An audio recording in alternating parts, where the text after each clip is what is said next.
Hello friends, this is Sumit and welcome back to my YouTube channel dear learner academy. एक बार फिर से आप सबका डियर लर्नर एकेडमी में स्वागत करता हूं।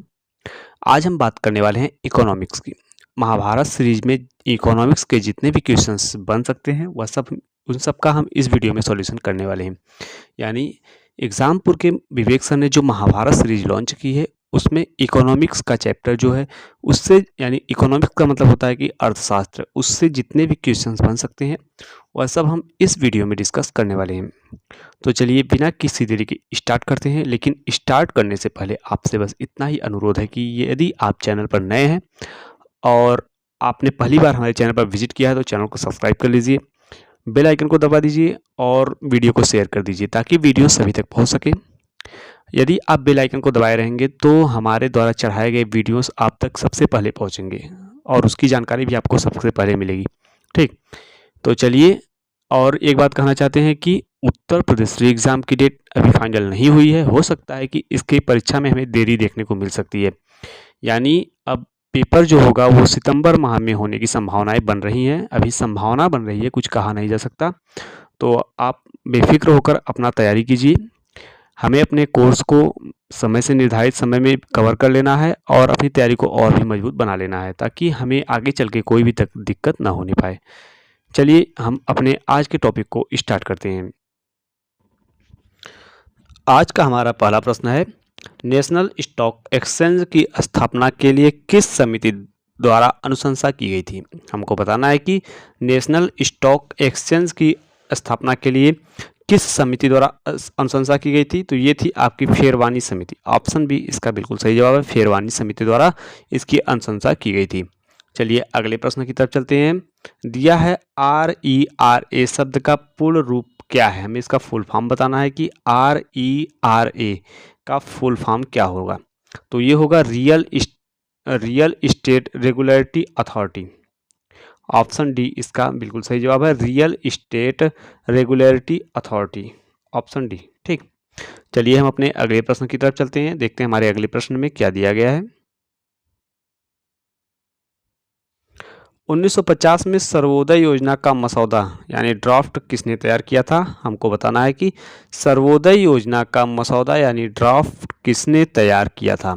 तो ये तैयार करने वाले थे आपके JP नारायण। ऑप्शन बी इसका बिल्कुल सही जवाब है, JP नारायण ने सर्वोदय योजना का मसौदा तैयार किया था। अगले प्रश्न की तरफ चलते हैं।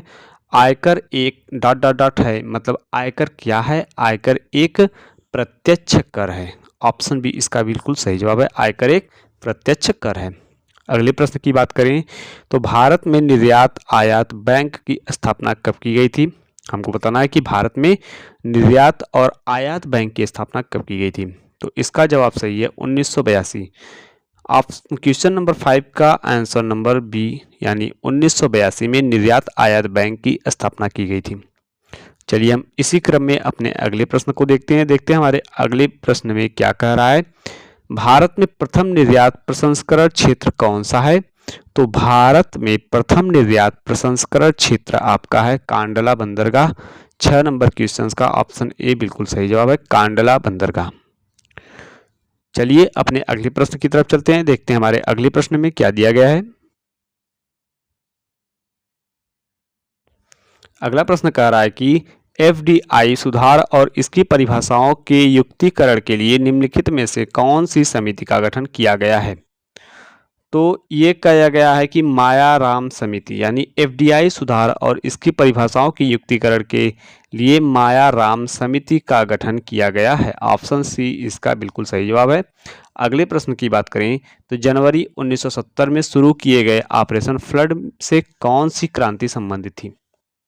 8 नंबर क्वेश्चन का भी ऑप्शन सी श्वेत क्रांति संबंधित थी। ये बिल्कुल सही जवाब है, यानी जनवरी 1970 में शुरू किए गए ऑपरेशन फ्लड से श्वेत क्रांति संबंधित थी। अगले प्रश्न की तरफ बढ़ते हैं, देखते हैं हमारे अगले प्रश्न में क्या दिया गया है। भारतीय खाद्य निगम डॉट डॉट डॉट के अधीन कार्य करता है, यानी भारतीय खाद्य निगम जो है किसके अधीन कार्य करता है। चलिए इसके ऑप्शंस को देख लेते हैं। जो भारतीय खाद्य निगम है वह कार्य करता है उपभोक्ता मामले, खाद्य और सार्वजनिक वितरण मंत्रालय के अधीन। ऑप्शन बी इसका बिल्कुल सही जवाब है, भारतीय खाद्य निगम जो है उपभोक्ता मामले, खाद्य और सार्वजनिक वितरण मंत्रालय के अधीन कार्य करता है। चलिए अगले प्रश्न की तरफ चलते हैं। विदेश व्यापार यानी विकास और विनियमन अधिनियम कब लागू हुआ है? हमको बताना है कि विदेश व्यापार अधिनियम कब लागू हुआ है। तो ये लागू हुआ है 1992 में। ऑप्शन ए इसका बिल्कुल सही जवाब है। 10 नंबर क्वेश्चन का ऑप्शन ए बिल्कुल सही जवाब है। अगले प्रश्न की बात करें तो सार्वजनिक निजी भागीदारी परियोजनाओं के लिए अधिग्रहित भूमि के लिए कम से कम डॉट डॉट डॉट भूमि धारकों की पूर्व सहमति की आवश्यकता होती है, यानी कितने प्रतिशत भूमि धारकों की पूर्व सहमति की आवश्यकता होती है? तो आप कह सकते हैं कि 70%। ऑप्शन बी इसका बिल्कुल सही जवाब है। सार्वजनिक निजी भागीदारी परियोजनाओं के लिए अधिग्रहित भूमि के लिए कम से कम 70% भूमि धारकों की पूर्व सहमति की आवश्यकता होती है। चलिए इसी क्रम में हम अपने अगले प्रश्न की तरफ बढ़ते हैं। देखते हैं हमारे अगले प्रश्न में क्या दिया गया है। पेट्रोलियम निर्यातक देशों का संगठन यानी ओपेक का गठन डॉट डॉट डॉट में मतलब कहाँ किया गया था? ओपेक का गठन जो है कहाँ पर किया गया था, हमको ये बताना है। तो ओपेक का गठन जो है बगदाद सम्मेलन में किया गया था। ऑप्शन ए इसका बिल्कुल सही जवाब है। ओपेक का जो गठन था, पेट्रोलियम निर्यातक देशों का संगठन ओपेक का गठन बगदाद सम्मेलन में किया गया था। अगले प्रश्न की बात करें तो निम्नलिखित में से कौन सा प्राथमिक क्षेत्र का एक उदाहरण है? हमको बताना है कि प्राथमिक क्षेत्र का कौन सा एक उदाहरण है। तो दुग्धालय जो है प्राथमिक क्षेत्र का एक उदाहरण है। प्राथमिक क्षेत्र, द्वितीय क्षेत्र, तृतीय क्षेत्र, ये सब हम पढ़ेंगे। अगर आप कहेंगे तो इस पर भी हम वीडियो लाएंगे, विस्तार से पढ़ेंगे कि कौन सा क्षेत्र किसके अंतर्गत आता है। चलिए अपने अगले प्रश्न की बात करते हैं। अगला प्रश्न है आयकर की गणना डॉट डॉट डॉट के आधार पर की जाती है। मतलब आयकर की गणना किसके आधार पर की जाती है? तो आयकर की गणना वार्षिकी आधार पर की जाती है। ऑप्शन ए इसका बिल्कुल सही जवाब है, वार्षिकी आधार पर। चलिए इसी क्रम में हम अपने अगले प्रश्न की तरफ बढ़ते हैं। अगला प्रश्न है निम्नलिखित में से भारत में प्रत्यक्ष विदेशी निवेश को कौन नियंत्रित करता है? तो ये करता है आपका भारतीय रिजर्व बैंक। ऑप्शन बी इसका बिल्कुल सही जवाब है। भारतीय रिजर्व बैंक जो है भारत में प्रत्यक्ष विदेशी निवेश को नियंत्रित करता है। अगले प्रश्न की तरफ बढ़ते हैं। देखते हैं हमारे अगले प्रश्न में क्या दिया गया है। भारतीय रिजर्व बैंक की स्थापना किस वर्ष में की गई थी? बहुत ही बढ़िया प्रश्न है और ये क्वेश्चन तो बार बार पूछा जाता है कि भारतीय रिजर्व बैंक की स्थापना किस वर्ष की गई थी।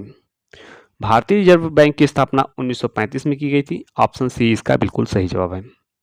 अगले प्रश्न की बात करें तो भारत में विदेशी प्रत्यक्ष निवेश के कितने मार्ग उपलब्ध हैं? हमको बताना है कि भारत में विदेशी प्रत्यक्ष निवेश के कितने मार्ग जो है उपलब्ध हैं, ये प्रश्न बताना है। तो 2 मार्ग उपलब्ध हैं। 17 नंबर क्वेश्चन का ऑप्शन नंबर बी बिल्कुल सही जवाब है। भारत में विदेशी प्रत्यक्ष निवेश के 2 मार्ग उपलब्ध हैं। अगले प्रश्न की बात करें तो न्यू डेवलपमेंट बैंक के पहले अध्यक्ष कौन थे? न्यू डेवलपमेंट के पहले अध्यक्ष आपके थे केवी करमत। एक मिनट।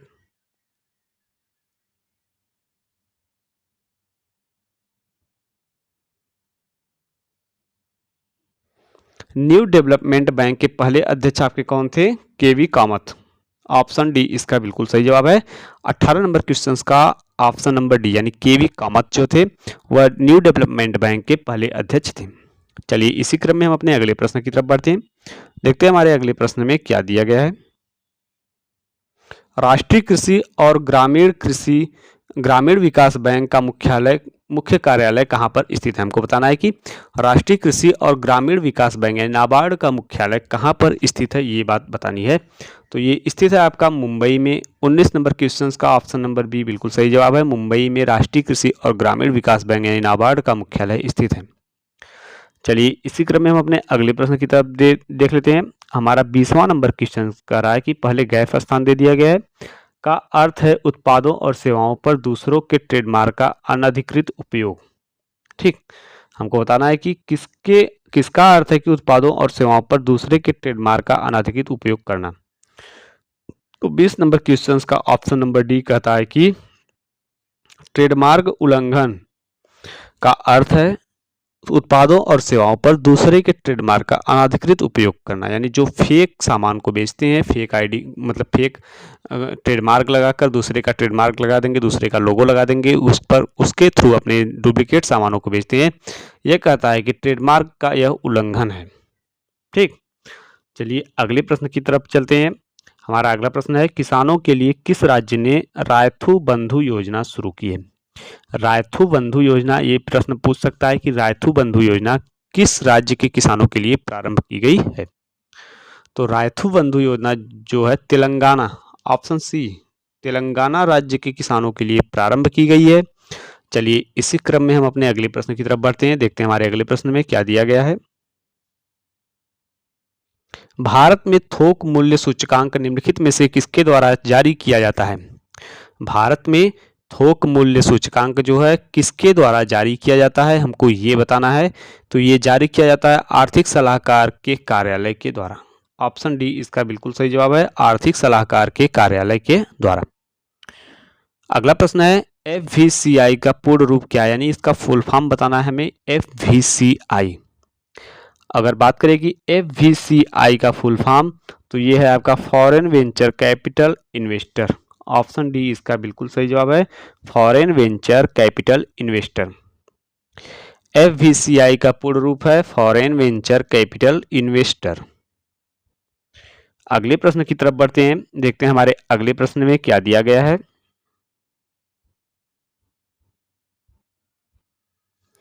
भारतीय प्रतिभूति और विनिमय बोर्ड की स्थापना किस वर्ष में की गई थी? हमको बताना है कि भारतीय प्रतिभूति और विनिमय बोर्ड की स्थापना किस वर्ष में की गई थी? तो ये की गई थी 1992 में। ऑप्शन, एक मिनट, ऑप्शन ए इसका बिल्कुल सही जवाब है, 1992 में भारतीय प्रतिभूति और विनिमय बोर्ड की स्थापना जो है 1992 में की गई थी। 24 नंबर क्वेश्चंस का ऑप्शन नंबर ए एकदम सही जवाब है। अगले प्रश्न की बात करते हैं, गेट्स GATS का पूर्ण रूप क्या है? हमको बताना है कि गेट्स का पूर्ण रूप क्या है। ये तो ये है आपका general announcement on trade in services, यानी ऑप्शन डी इसका बिल्कुल सही जवाब है। गेट्स का पूर्ण रूप है general announcement on trade in services. अगले प्रश्न की बात करिए तो ग्रामीण बैंक के संस्थापक कौन थे? हमको बताना है कि ग्रामीण बैंक के संस्थापक कौन थे। तो ग्रामीण बैंक के संस्थापक थे आपके मोहम्मद यूनुस। ऑप्शन बी इसका बिल्कुल सही जवाब है, मोहम्मद यूनुस जो थे वे ग्रामीण बैंक के संस्थापक थे। इसी क्रम में हम अपने अगले प्रश्न की तरफ बढ़ते हैं, देखते हैं कि हमारे अगले प्रश्न में क्या दिया गया है। अगला प्रश्न है कि भारतीय रिजर्व बैंक की स्थापना किस वर्ष में की गई थी? अभी अभी ये प्रश्न रिपीटेड हुआ है, तो इसका जवाब है 1935 में भारतीय रिजर्व बैंक की स्थापना की गई थी। अगले प्रश्न की बात करें तो माल और सेवा कर परिषद का गठन किस वर्ष में किया गया था? माल और सेवा कर परिषद का गठन जो है किस वर्ष में किया गया था, ये हमको बताना है। तो ये आपका किया गया था 2016 में। 28 नंबर क्वेश्चन का ऑप्शन नंबर बी, माल और सेवा कर परिषद का गठन जो है 2016 में किया गया था। अगले प्रश्न की बात करें तो माल और सेवा कर यानी GST परिषद का अध्यक्ष कौन होता है? तो GST परिषद का अध्यक्ष आप सभी को पता होना चाहिए कि केंद्रीय वित्त मंत्री होते हैं। ठीक, GST परिषद का अध्यक्ष कौन होता है? केंद्रीय वित्त मंत्री। ऑप्शन बी इसका बिल्कुल सही जवाब है, केंद्रीय वित्त मंत्री जो है GST परिषद का अध्यक्ष होता है। अगले प्रश्न की बात कर लें तो निम्नलिखित में से अप्रत्यक्ष कर का उदाहरण कौन सा है? हमको बताना है कि अप्रत्यक्ष कर कौन सा है जो सीमा शुल्क होता है। ऑप्शन नंबर सी, सीमा शुल्क जो है अप्रत्यक्ष कर का उदाहरण है।